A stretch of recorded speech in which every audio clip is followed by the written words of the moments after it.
요즘 가장 많이 쓰는 단어 중에 하나가 폭염이라고 하는 단어일 겁니다. 그야말로 살인적인 무더위가 기승을 부리면서 찜통더위 속에 지쳐가고 있는데요.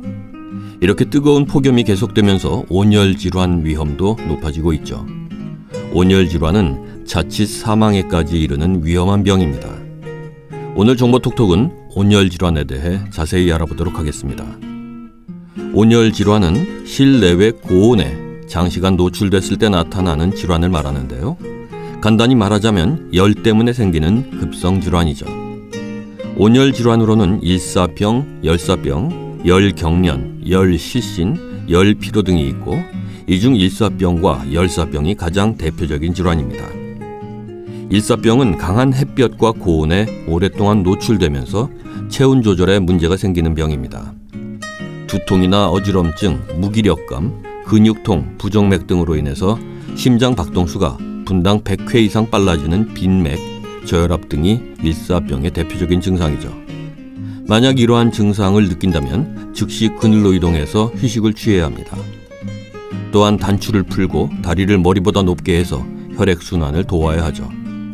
물이나 이온 음료를 섭취해서 체내 수분을 보충해 주는 것도 매우 중요합니다. 열사병은 고온에 장시간 노출됐을 때 발생하는 질환인 점에서는 일사병과 비슷한데요. 하지만 휴식을 취하면 회복이 쉬운 일사병과 달리 열사병은 고온으로 인한 중추신경계 마비로 혼수 상태로 이어져서 사망률이 30에서 80%에 이르는 치명적인 온열 질환입니다. 특히 고령자나 심장병, 당뇨병 등의 중증 질환자, 주로 바깥 활동을 하는 사람들에게 많이 발생하죠. 열사병은 고열과 함께 얼굴이 창백해지고 구토와 식은땀, 두통과 같은 증상을 동반하고 심하게는 의식불명에 이릅니다.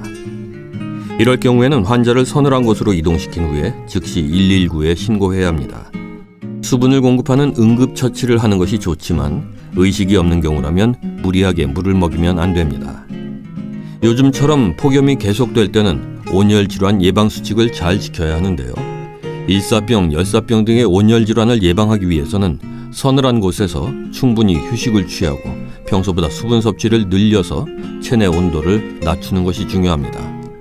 다만 맥주나 커피 같은 알코올이나 카페인 음료는 되도록 피하는 것이 좋습니다.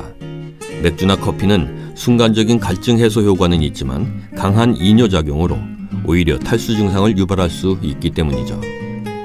나이가 많은 분들은 다른 연령층에 비해서 폭염에 매우 취약합니다. 고령자들은 되도록 야외 활동을 자제하는 것이 좋습니다. 특히 여러분 가족이나 주변 사람이 심장병, 당뇨병 등 만성 질환을 앓고 있다면 온열 질환이 발생하지 않는지 항상 예의주시하고 증상이 생겼을 때는 즉각적인 응급조치를 취하도록 해야 합니다. 고령자는 탈수나 갈증에 대한 감각도 무디고 체온 조절 능력도 떨어집니다. 따라서 목이 마르지 않아도 규칙적으로 물을 마시는 습관이 필요하죠. 온열 질환 예방법으로 이 5가지를 꼭 기억하세요. 첫째, 폭염 상황에서는 갈증을 느끼지 않더라도 틈틈이 수분을 섭취해야 합니다. 어지러움, 두통, 메스꺼움 등 초기 증상이 나타나면 즉시 작업을 중단하고 시원한 곳으로 이동해서 휴식을 취하세요. 둘째, 폭염주의보나 폭염경보가 발령되면 위험 시간대인 낮 12시부터 오후 5시까지는 가능한 한 활동을 줄여야 합니다. 만일 활동이 불가피할 경우에는 책 넓은 모자, 밝고 헐렁한 옷 등을 입도록 하세요. 셋째, 폭염 시 음주 또는 다량의 카페인 음료를 마신 후에 작업을 하면 위험합니다. 심혈관 질환, 당뇨병, 뇌졸중 등이 있는 사람은 폭염에 더 취약할 수 있으므로 특히 주의해야 합니다. 넷째, 일사병, 열사병 등 온열 질환이 발생하면 즉시 환자를 시원한 곳으로 옮기고 옷을 풀고 시원한 물수건으로 몸을 닦아서 체온을 내리고 의료기관으로 이송하세요. 다섯째, 환자가 발생했을 때 의식이 있으면 물을 마시게 하는 것이 도움이 되지만 의식이 없다면 질식 위험이 있으니 물을 억지로 마시게 하면 안 됩니다. 즉시 119에 신고해서 병원으로 이송해야 합니다. 네, 말씀드린 내용들을 잘 숙지하시고 유난히 무더운 올 여름을 잘 이겨내기 바랍니다.